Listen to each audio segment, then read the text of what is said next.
Here to have a conversation this morning about what's different about an innovative small business and how the tax code can help make small business innovators' lives easier, help lead to more innovation, more job creation, more economic development throughout the United States and beyond.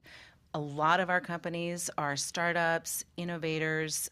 They are essentially prepared to innovate for the United States. These are jobs in the U.S. and manufacturing in the U.S. Most of them have started with grants from Department of Defense, Department of Energy. They've done pilot projects, and then they slam into the valley of death because what they really need is investors to come to the table for long-term investment. And so they're looking at how do we spur this investment and drive down risk, and some of these proposals are going to really help do that. From our perspective, we've invested quite a bit of money in this technology pre-revenue, and now the next step is to find additional investment to take this into the clinic and go after some very important cancer targets.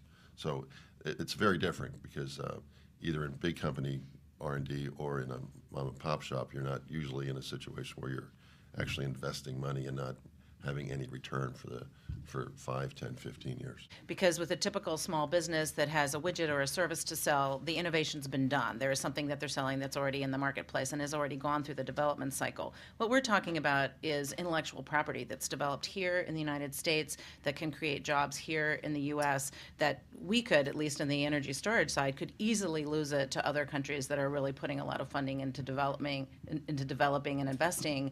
And innovators have a very different cycle of development than a typical small business that would have something already innovated that they're trying to sell. It's totally different. I mean, the R&D side of the equation is we don't talk about P&Ls usually. We just talk about Ls. I guess I would say I see a current problem with public policy is it focuses so much on the revenue-generating companies, and what members of Congress and other people don't realize is there's a lot of innovation occurring in this pre-revenue space of, the other panelists were talking about sometimes it's a 10, 12, or 15-year time horizon where these companies are refining their innovations, getting their ideas together, not making money, but they're actually producing stuff that is going to make money down the road. And so we need some public policies for those types of companies because that's where some of the real creativity is emerging now.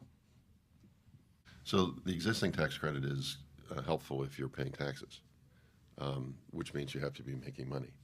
And innovative companies early in their cycle are not making money, and so there's no benefit of having the R&D tax credit. So it really doesn't help pre-revenue companies in my mind. So your company, for example, is not able to take advantage of the R&D tax No, because credit? we can't use the credit against our tax obligations.